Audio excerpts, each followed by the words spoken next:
Micrófonos apagados. Así que muchas gracias y bienvenidos.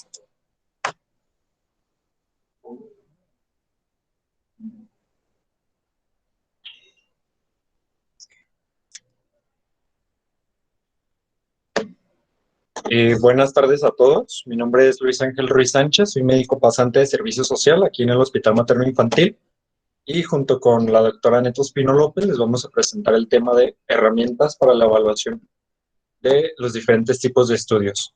La semana pasada, si recuerdan, estábamos hablando de las principales características de los distintos tipos de estudios, que principalmente se dividían en dos, que eran los estudios observacionales y los estudios experimentales. El día de hoy, pues, vamos a ver cómo estas herramientas nos pueden ayudar a evaluar la calidad de estos tipos de estudios.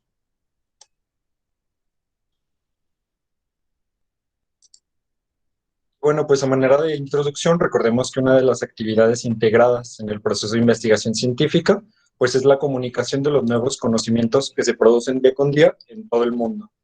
Para esto, pues su difusión resulta imprescindible para que se alcance la finalidad más importante, que es el progreso de la ciencia.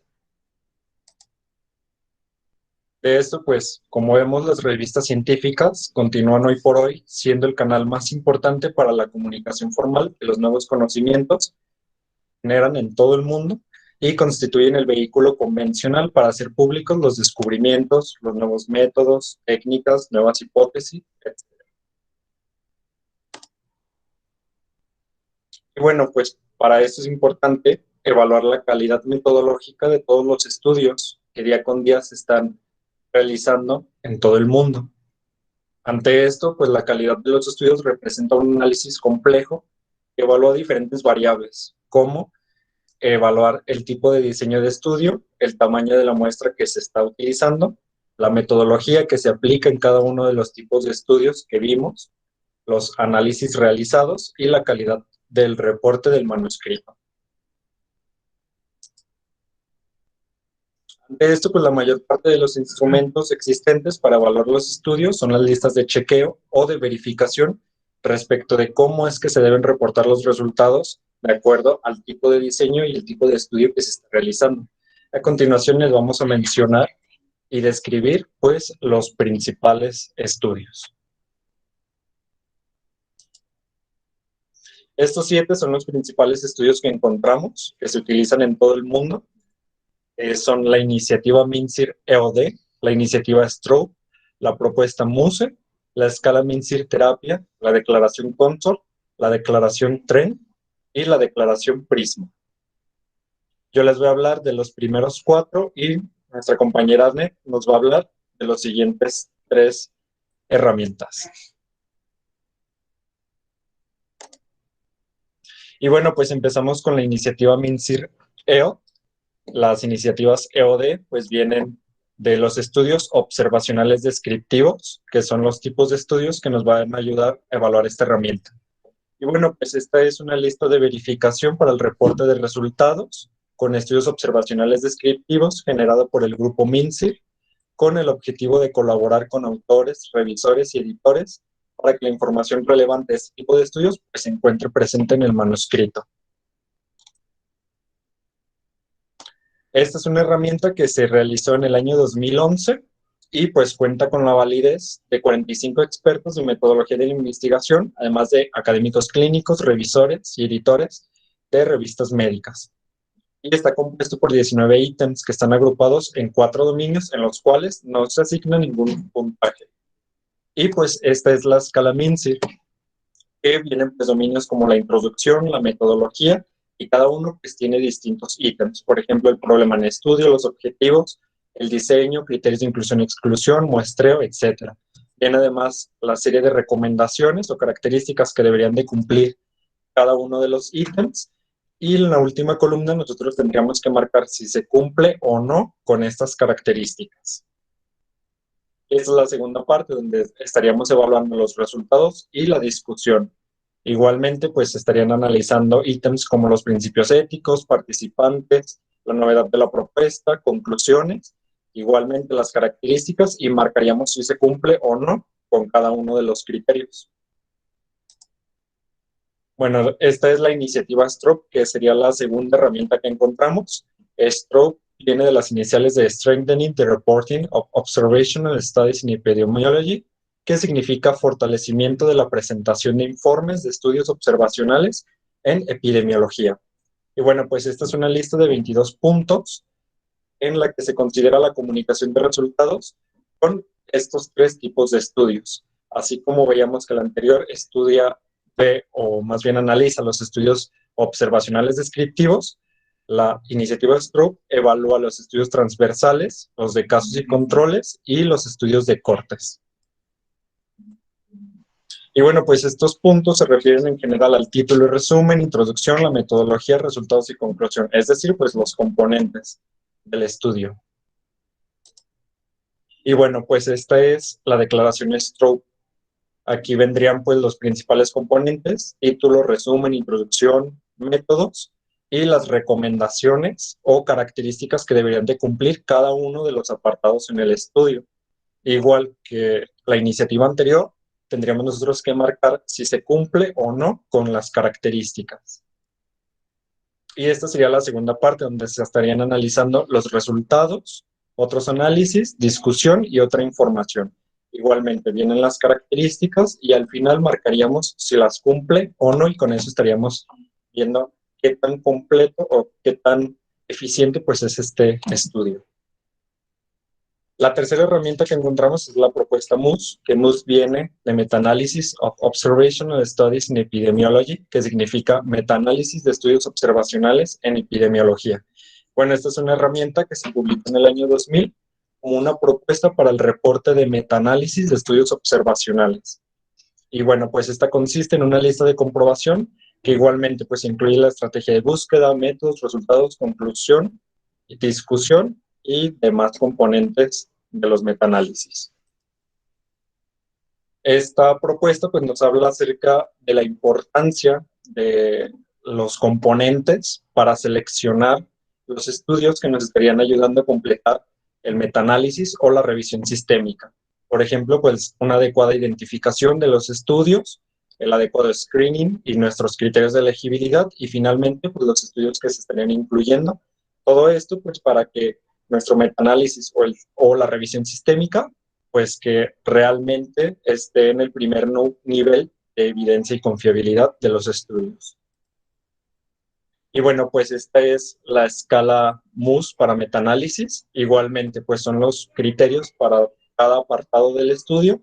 En la segunda columna nosotros estaríamos escribiendo si cumple o no con cada uno de los criterios de cada apartado. Y en la tercera columna nosotros anotaríamos el número de la página donde se estaría cumpliendo con el criterio.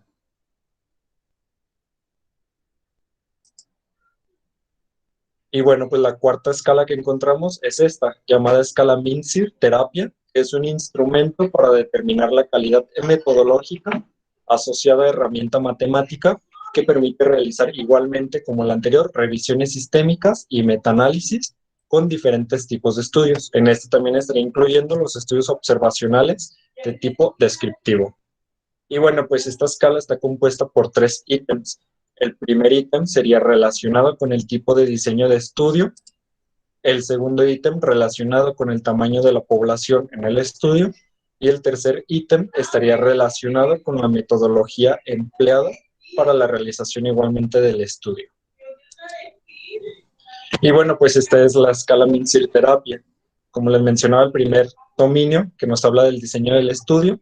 Aquí nosotros estaríamos evaluando de qué tipo de estudio es el que se está realizando. Por ejemplo, si es un ensayo clínico multicéntrico, un ensayo clínico controlado, un ensayo clínico con enmascaramiento simple, una corte concurrente, corte histórica, corte transversal, o si se trata de una serie de casos y reporte de casos. En cada uno de estos, nosotros pues estaríamos eligiendo de qué tipo de estudio se trata y le estaríamos asignando el puntaje que aquí nos marca de acuerdo al tipo de estudio. El dominio 2 nos habla acerca de la población estudiada. Aquí nos da las diferentes opciones y nosotros de acuerdo al número de población o el número de muestra que se está estudiando, nosotros le estaríamos dando el puntaje asignado que nos marca la escala. Y el dominio 3, que nos habla acerca de la metodología empleada, pues incluye estos 4 ítems. El ítem 1 incluye el objetivo, donde tenemos que evaluar si se plantean objetivos claros y concretos, si estos son vagos o si de plano no se plantea ningún objetivo.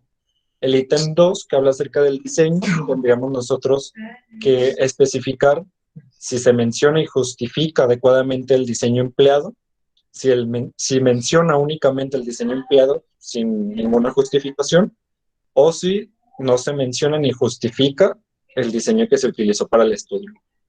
En el ítem 3 se estarían marcando los criterios de selección de la muestra, donde igual si nosotros marcaríamos si se están describiendo adecuadamente tanto los criterios de inclusión y de exclusión, si nada más describe criterios de inclusión o los de exclusión, o si de plano no se describe ningún criterio, ni de selección, ni de exclusión, ni nada. Y el ítem 4 nos habla acerca del tamaño de la muestra, donde nosotros marcaríamos si justifica la muestra que se está empleando o si no está justificando la muestra. Nosotros marcaríamos entonces el puntaje que asigna la escala a cada uno de los ítems. Y bueno, pues al final tendríamos la puntuación sumando el puntaje del dominio 1, el puntaje del dominio 2, más el puntaje del dominio 3, y de esta forma nos daría el puntaje total, que puede ir desde 6 o hasta 36 puntos como máximo.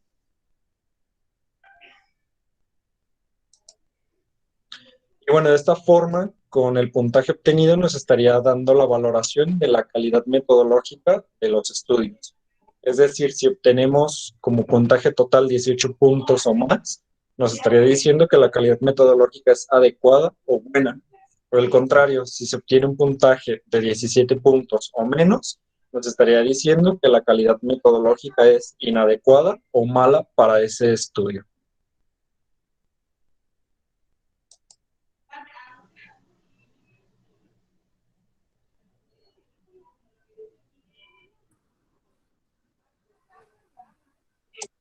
Bueno, ahora yo les voy a hablar un poquito sobre las tres últimas herramientas que vamos a revisar el día de hoy. Vamos a empezar con la declaración Consort. Bueno, esta está compuesta por 22 ítems que están agrupados en 5 dominios. Estos dominios son título, resumen, introducción, métodos, resultados y discusión. Vamos a ver que en esta declaración Consort cuenta con algunas extensiones para que tengamos pues como una mejor referencia de cómo evaluar. Esto sirve para evaluar la realización del proyecto como la redacción de los resultados mediante un artículo o cualquier texto científico que vayamos a hacer. Entonces vamos a ver a continuación que tienen varias extensiones vamos a ver que está la página donde nos dice cómo vamos a acceder a cada una de las extensiones.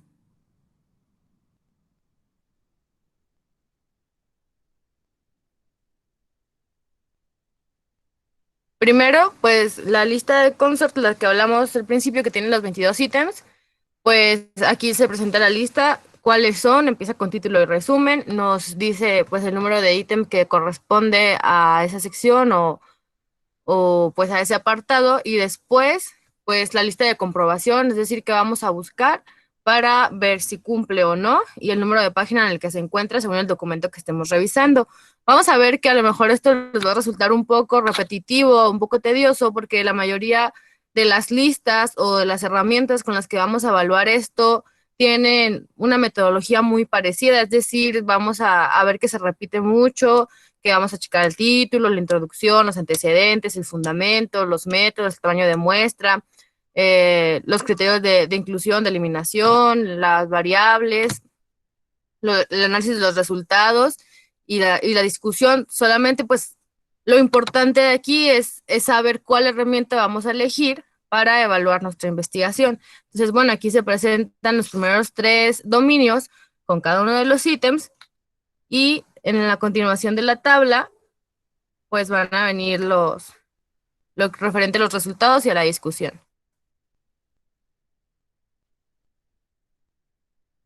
Como se los muestro aquí, y bueno, aquí al final nos muestra pues otra información donde se refiere o se cuenta con el registro, el protocolo y el financiamiento. Vamos a ver que algunos de las herramientas nos van a pedir como requisito o para checar si lo incluye o no el financiamiento, sobre todo pues este consort que se usa para para ensayos clínicos, al contrario de la mayoría que ya vimos, que son para estudios descriptivos. Y bueno, pues lo que les mencionaba, la declaración de curso principal se basa en el diseño paralelo estándar de dos grupos, que es lo más común cuando tenemos un ensayo clínico, que tenemos un grupo control y pues un grupo con intervención. Entonces, sin embargo, aquí en la página nos sabe que hay variaciones en la metodología de cómo se va a llevar a cabo los ensayos clínicos, que pueden ser pruebas estándar o pueden incluir diferentes tipos de diseño. Y pues en su lado izquierdo de la pantalla les puse una imagen de cómo se ve la página principal. Si ustedes ponen el buscador de este consort o declaración consort o propuesta consort, les va a salir esta página y aquí pueden encontrar todo lo relacionado con la lista que acabamos de revisar y la extensión de los diferentes tipos de estudios que vemos en la tabla que está al lado derecho, de acuerdo al diseño, de acuerdo a las intervenciones o de acuerdo a los datos que se tenga. Y pues ahí les da todas las ligas para que tengan acceso a las herramientas de evaluación.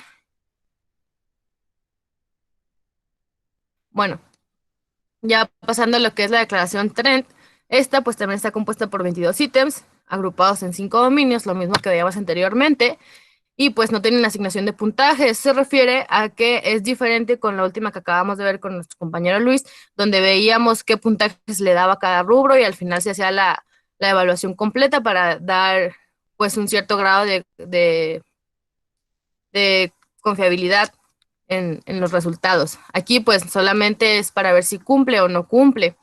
Y bueno, el objetivo cuando hicieron esta declaración, pues era para evaluar, para una herramienta, perdón, que evaluara ensayos clínicos cuando no se hizo metodológicamente una asignación aleatoria. Sabemos que en la mayoría de los ensayos clínicos se hace una asignación aleatoria de la terapia o de la intervención para que haya la diferencia pues, con el grupo control y el grupo que tiene la intervención. Sin embargo, esta declaración pues tiene el objetivo de evaluar los ensayos clínicos que no tienen esa parte.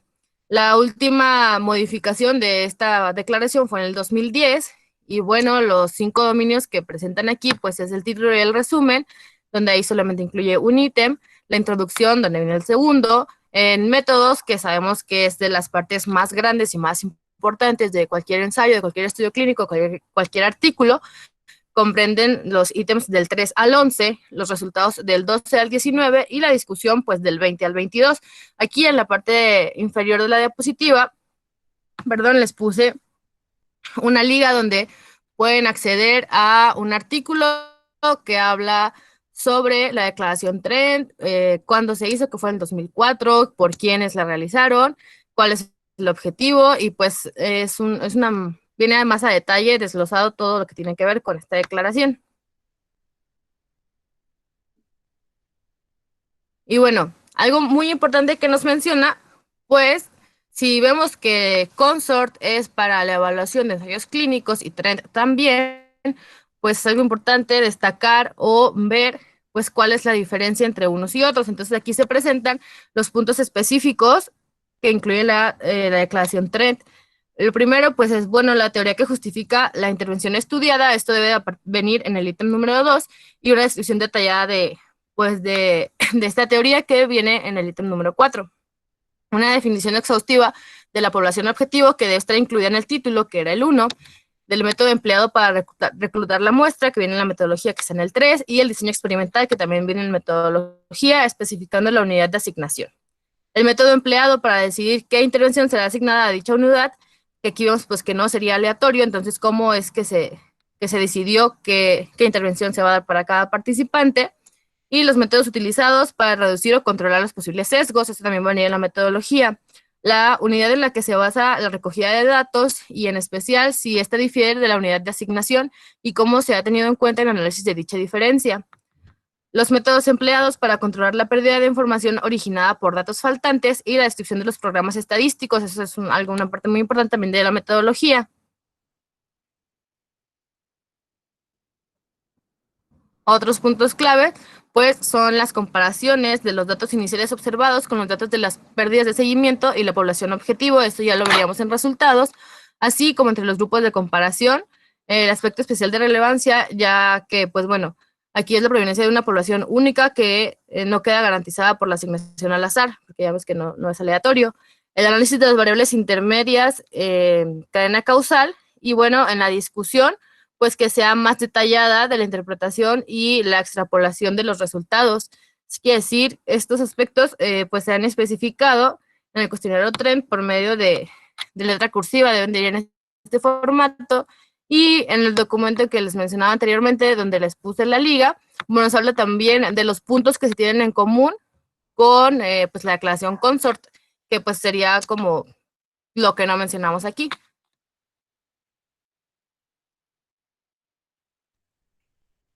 Y bueno, por último, veríamos lo que es la declaración Prisma. Esta, bueno, es una actualización de otra herramienta que ya existía, que es la que se menciona aquí, Quorum, y pues el objetivo de Prisma es resolver los avances conceptuales y prácticos de las revisiones sistemáticas. Esta está compuesta por 27 ítems que están agrupados en 7 dominios. Son título, resumen, introducción, métodos, resultados, discusión y financiamiento. Y pues esto tampoco tiene una asignación de puntaje, es decir, solo vamos a ver si cumple o no cumple. Y pues, ¿cuál sería la diferencia principal que veríamos o por qué se dio este cambio, esta actualización de la herramienta anterior? Pues bueno, se amplió el número de ítems ya que Quorum tenía solamente 18. Para hacer esto, pues se agregaron algunos y se desdoblaron o se desglosaron algunos de los que ya existían en la herramienta anterior.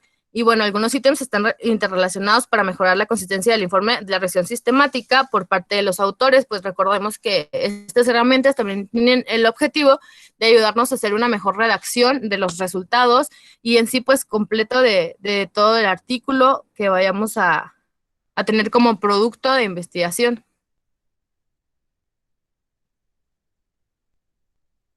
Y bueno, aquí les puse la tabla con todos los ítems que incluye Prisma, que ya vimos que son 27, y pues viene en cuanto a título, el resumen, introducción, los métodos, que pues ya sabemos que aquí tiene que incluir el protocolo y el registro, los criterios de elegibilidad, las fuentes de información, cómo se hizo la búsqueda. Recordemos que como esto es para revisiones sistemáticas, pues van a variar un poquito de todo lo que hemos visto anteriormente, ya que si recordamos, como vimos la sesión pasada, pues las revisiones sistemáticas se hacen con artículos que ya están publicados. Se podría decir que nuestras muestras provienen pues de textos, ¿sí? No vamos a trabajar tanto como personas físicas, sino con lo que ya está reportado. Por eso cambia un poquito todo lo que vamos a incluir para evaluar las revisiones sistemáticas o también pues podría servir para los metaanálisis.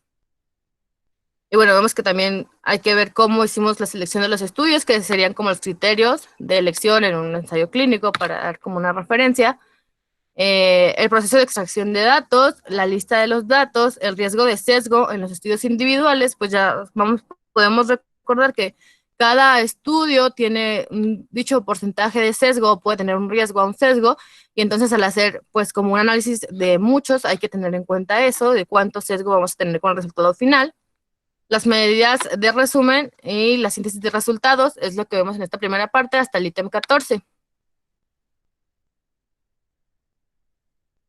Y los siguientes, pues ya nos habla del riesgo de sesgo entre los estudios en el conjunto, que es lo que ya mencionaba, análisis adicionales y los resultados, pues la selección de los estudios, las características de estos, igual los riesgos de sesgo, y pues bueno, en la discusión, pues el resumen de toda la evidencia que se encontró, las limitaciones que se llevaron a cabo para realizar una revisión sistemática, ya que como cualquier estudio tiene sus limitaciones, las conclusiones y pues el financiamiento o la financiación.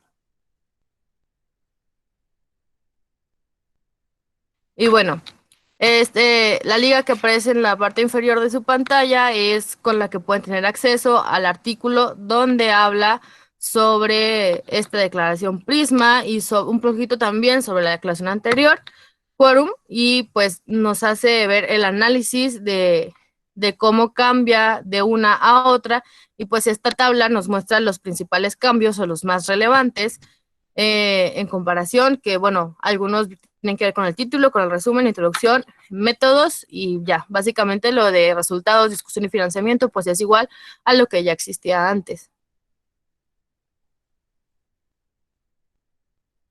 Y bueno, como comentario final, pues de todo este tema que estamos viendo desde la semana pasada, que iniciamos con los tipos de estudios y ahora con las herramientas de cómo los podemos evaluar, pues bueno, concluimos que sabemos que es importante la investigación clínica y es la mayor fuente de información y donde vamos a tener las recomendaciones de cómo actuar pues a nivel sanitario. No obstante, sabemos que los procesos son complejos y pues hay muchos obstáculos que nos limitan muchas veces a publicar o a llevar a cabo una investigación.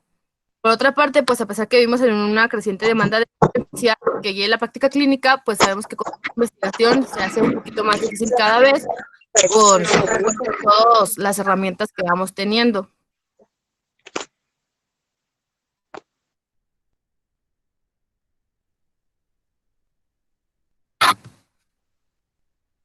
Y bueno, además se ha de tener en cuenta pues que toda investigación debe llevar implícito un valor social. Sabemos que el principal objetivo de cualquier investigación o ensayo clínico que hagamos pues es obtener un beneficio para la sociedad y siempre hay que tener eso en cuenta, que tenemos que buscar una mejora a nivel sanitario en el caso de ciencias de la salud, pues para realizar una investigación. Y eso sobre todo pues se va a reflejar en una mejor atención a los pacientes. Y pues bueno, ya con esto estamos concluyendo, les dejamos aquí al final las referencias, toda la información que vimos de la semana pasada hasta hoy la pueden encontrar más explícita o más detallada en este artículo, que es Metodología de los tipos y diseños de estudios más frecuentes utilizados en investigación clínica. Es un artículo, perdón, que se publicó en febrero de 2019. Y bueno, ahí pueden encontrar, es de acceso abierto y pueden encontrar toda la información. Si tienen alguna duda, igual nos pueden preguntar ahorita por el chat. O si lo quieren revisar, pues ahí está. Y bueno, eso sería todo por nuestra parte del día de hoy. Y pues muchas gracias por su atención.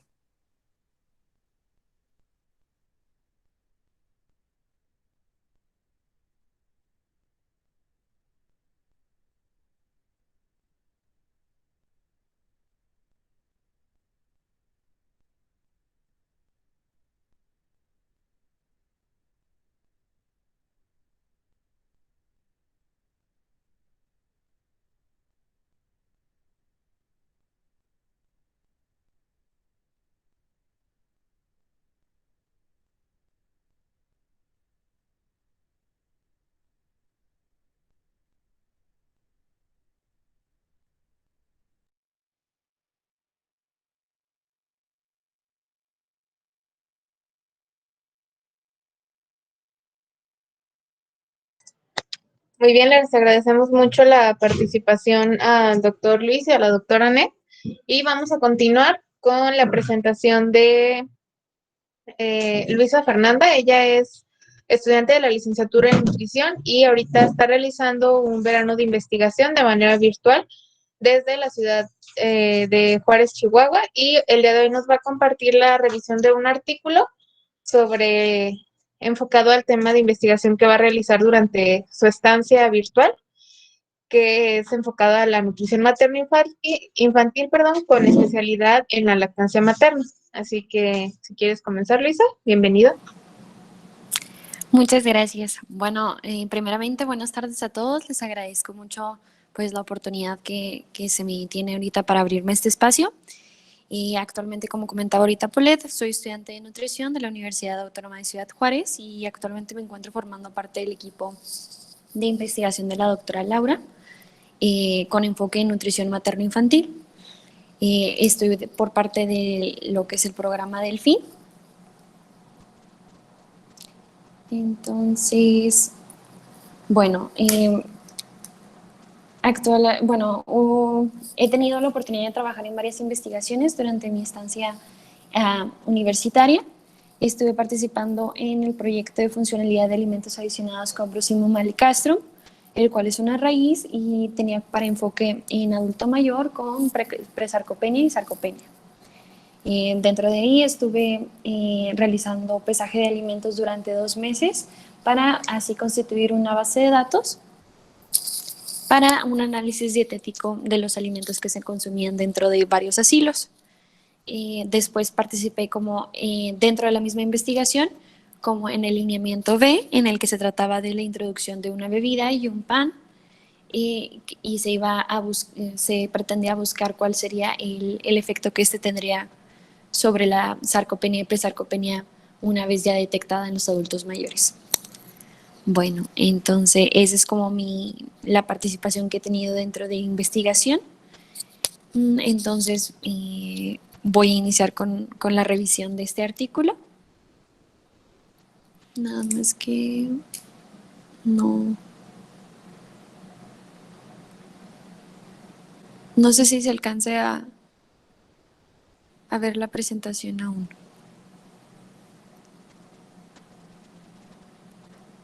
Bueno, igual también les platico un poquito más acerca de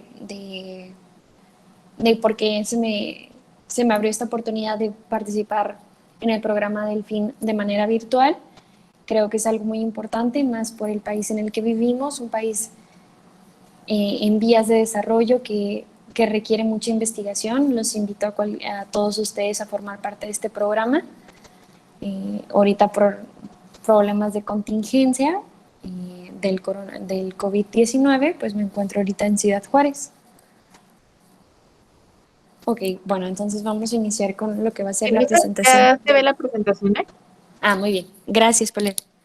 Bueno, entonces analizaremos el artículo con el título Factores que influyen en el abandono temprano de la lactancia materna por mujeres trabajadoras. Bueno, para entrar en contexto, esta es una publicación periódica electrónica de una editorial independiente del Instituto Nacional de Salud Pública. Esta fue publicado bajo el volumen 45 en el periodo julio-agosto del 2003. Bueno, el objetivo principal del estudio es identificar los factores maternos, laborales y los servicios de salud que influyeron en el abandono temprano de la lactancia materna en madres trabajadoras. Bueno, entonces, siguiente es que no me aparece en qué diapositiva vamos, pero bueno. Bueno, para entrar en contexto, conocemos ya cuáles son las ventajas de lo que influye en la lactancia materna, así como los factores y ventajas nutricionales, inmunológicas, afectivas e incluso económicas que en México pues podría tener un mayor impulso, ¿no? Entonces hay una notable disminución en la creciente de la práctica de este proceso.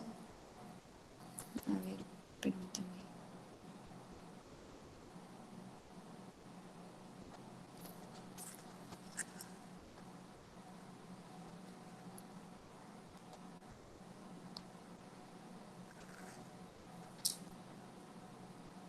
Un segundo.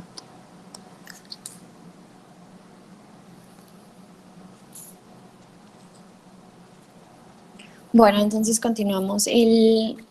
Esto fue un estudio transversal, observacional, analítico.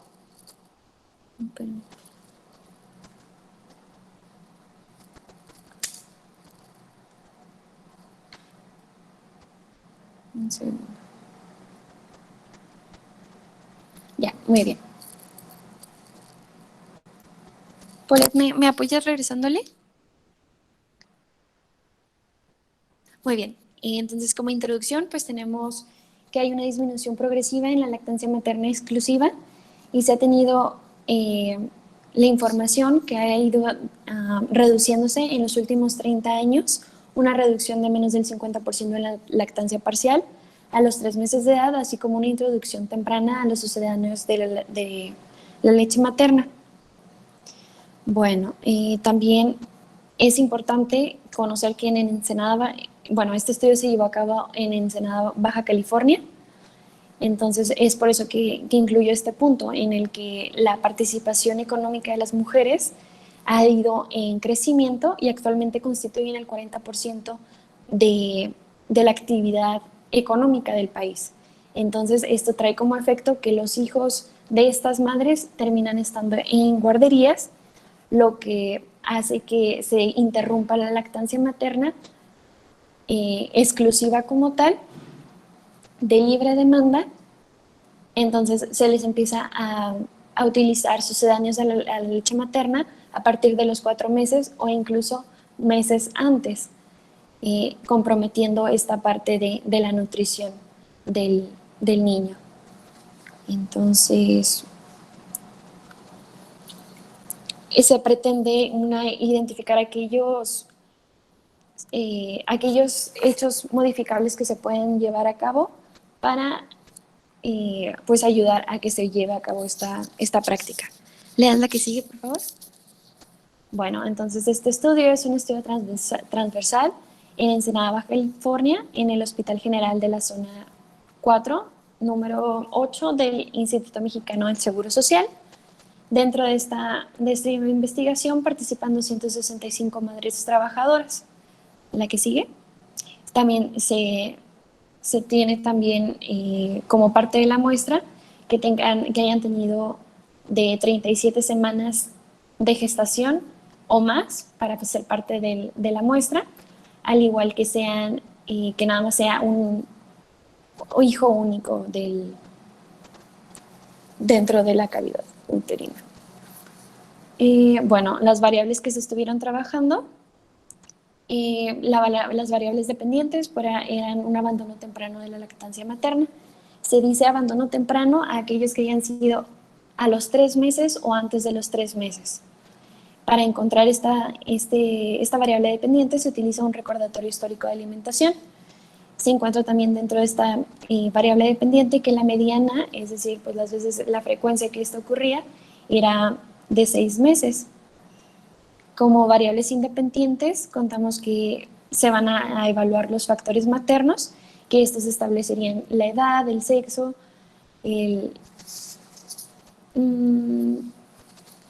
los factores laborales, así como el rendimiento que tengan estas madres, las jornadas laborales, el tipo de trabajo que se dedique la madre, y los factores de servicios de salud es el control prenatal, y el control prenatal, el número de citas que se tuvo previos, el momento de identificar el embarazo. Bueno, los conocimientos sobre la lactancia materna se hicieron a base de una identificación de 4 contenidos.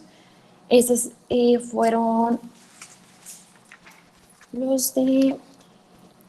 Bueno, el primero de ellos fue cuántas infecciones se tenían en el niño. El segundo fue el desarrollo del vínculo entre madre e hijo. El tercero fue lo innecesario que era complementar la lactancia materna con hierbas, agua, infusiones. Y el cuarto era cuál es el mejor horario de la lactancia materna, sabiendo que pues se acoge que sea de libre demanda, ¿no? La que sigue, por favor. Bueno, en el análisis tenemos que se utilizaron las diferentes variables estudiadas. Estas fueron por chi cuadrada, exacta de Fisher, y Udeman-Whitney con la prueba T. También los factores asociados al abandono temprano, estas se vieron realizadas por un análisis multivariado por regresión logística. Y el análisis estadístico se llevó a cabo por el método Hosmer-Lemeshow por la aplicación Stata versión 6, utilizando ese programa. ¿La que sigue? Bueno, como resultados, pues encontramos que el 42% de la población abandonaron totalmente la leche materna a los 3 meses de edad. Esto constituyó el grupo 1. Se realizaron 2 grupos. En el grupo 1 se establecía aquellas madres que hayan lactado, que hayan abandonado totalmente la lactancia materna a los 3 meses de edad o antes. Esos iban a ser parte del grupo 1, y el grupo 2 iba a ser aquellas madres que dieron lactancia materna por más de 3 meses. Y nada más cabe destacar que el 4.6% no dieron lactancia materna exclusiva ni lactancia materna casi exclusiva, sino iniciaron las fórmulas a los 61 días. La que sigue. Bueno, aquí era lo que les comentaba, se hicieron estos 2 grupos. Se dice que en el grupo 1, donde no se llevó a cabo la lactancia materna ni siquiera llegando a los 3 meses, se hizo un destete, la mediana que se presentó. Eso es importante recalcar, la mediana, pues como sabemos es la frecuencia de los datos que mayor se presentan. Sin embargo, no tendríamos un número específico para reconocer a partir de que, si fue por el inicio del trabajo, que se lleva a cabo 45 días después, o cuáles fueron las causas específicas por las que este destete se llevó a cabo, se realizó. Y en el grupo 2,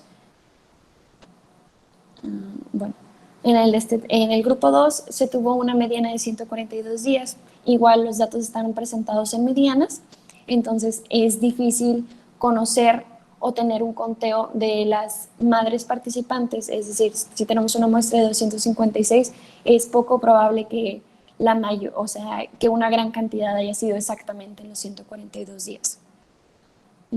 Las razones en las que se presentaron con mayor frecuencia pues fueron el trabajo y la producción insuficiente de leche. La producción insuficiente de leche, pues sabemos que es una falla en malos conocimientos sobre la lactancia materna. A continuación, pues les presento lo cual fueron los resultados, en donde sobresale que los conocimientos malos hacia la lactancia materna eran mayores en los grupos que dejaron la lactancia materna antes de los 3 meses.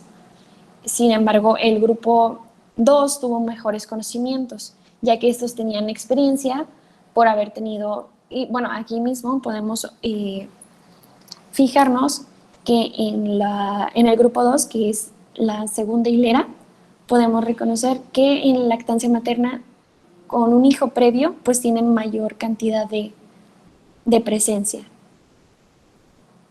Sí, aquí son 85 exactamente. Bueno, también es importante analizar cómo este era un estudio hecho por el Instituto Mexicano de Seguro Social, pues el plan de administración es un plan que se lleva a cabo, igual no se explica dentro del artículo, lo cual es importante hacer énfasis en cómo y de qué manera se hacen estos planes de administración. Entonces, pues es un plan que se hace con el fin de establecer las metas de decisión propia de la madre de cómo se va a planificar la administración de este. La que sigue. Bueno, en este tenemos, este es en relación con los factores, no la anterior. Sí, esta es la relación con el servicio de salud, es decir, qué pasa con el resto de las madres que participan. Aquí se pueden observar cómo, pues, el énfasis que se hace en las personas que... Ay, es que me distrae un poco.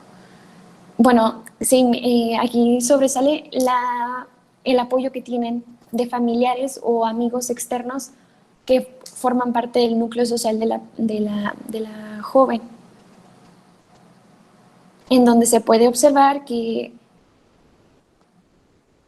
bueno, que no le preguntaron a nadie, aquellas madres que tuvieron dudas con la lactancia materna, lo podemos observar en la segunda hilera, en donde presentamos un 44% de que no buscaron consejo ni si había alguna duda o algún problema con la lactancia materna. La que sigue, por favor. Dentro de este cuadro 3 se hacen los factores laborales, en donde se clasifica la ocupación, la duración de la jornada de trabajo, si tienen facilidades en el trabajo para la lactancia materna, así como si se establece una hora de lactancia o si se puede realizar al mismo tiempo que se está haciendo el trabajo. Cabe de resaltar que las facilidades en el trabajo para la lactancia materna son altas o mayores en el grupo 2, en el que era parte del grupo que duró más de 3 meses dando leche materna. La que sigue. Bueno, entonces aquí ya se hace lo que es la multifactorial, en donde se tiene se hace énfasis en aquellos antecedentes o en aquellos datos que fueron más relevantes para la investigación, en donde se encuentran, pues, se hacen los momios con los conocimientos sobre la lactancia materna, los antecedentes que hace referencia a si habían hijos previos al estudio, el plan de la duración y la facilidad que estos presentaban. Pues estas son las razones propias de por qué se dejaba o se abandonaba esta práctica. La que sigue, que nos daría inicio como a la discusión que se tiene. La que sigue. Bueno, a lo que sería la discusión, en donde nos hace énfasis que estas son las principales razones que se dieron a cabo dentro de esta investigación. Es decir, la muestra sigue siendo pequeña, pero con los valores de especificidad y de sensibilidad se puede demostrar que son valores reales. Se podría transcribir a los valores reales de manera general para Ensenada, Baja California.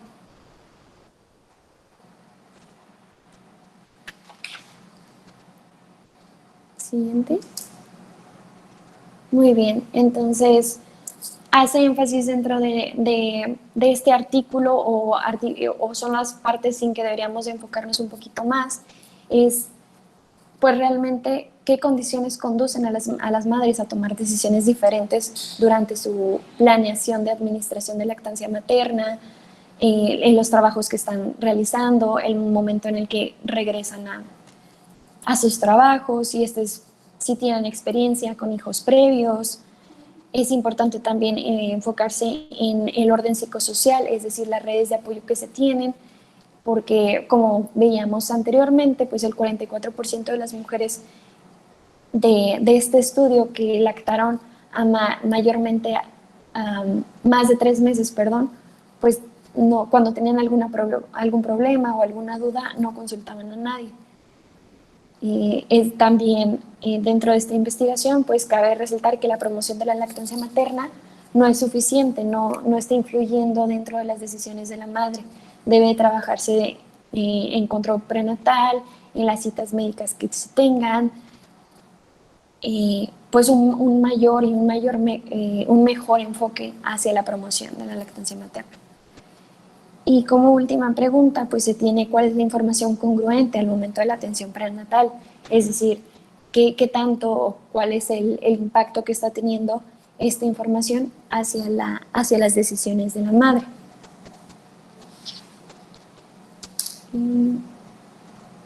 La que sigue, por favor. No estoy segura si se sigue viendo la presentación. No, ya es la última diapositiva, Luisa, esa que estaba. Perfecto. Bueno, entonces eso sería todo de mi parte. Les agradezco mucho. No sé si hay alguna duda. Muy bien, te agradecemos mucho, Luisa. Llegó una pregunta de parte de Luis Ruiz Sánchez que dice, ¿qué te motivó a realizar un verano delfín? Bueno, muy bien. Creo que, como les comentaba al principio, pues es muy importante enfocarnos a hacer investigación. En mi carrera, en mi universidad, nos inculcan mucho la investigación y la importancia que esta tiene con el fin, como nos comentaba en la presentación anterior, con el enfoque social, con un vínculo que podríamos mejorar muchísimas áreas de nuestras vidas. Es importantísima la lactancia materna y se ha ido dejando. Entonces, creo que por eso me llamó la atención en la línea de investigación y qué mejor que a pesar de la contingencia se pueda realizar de manera virtual. Es como mi momento de dejar huella, quiero pensar. Muy bien, Luisa. Nos llega también un comentario de Marcela Arriaga que dice, felicidades, Luisa, disfruta tu verano de investigación y saca provecho a todas tus oportunidades y en general, pues agradecimientos. Ay, no, muchísimas gracias, de verdad, les agradezco mucho. Y aquí nos vamos a seguir viendo, entonces se los agradezco.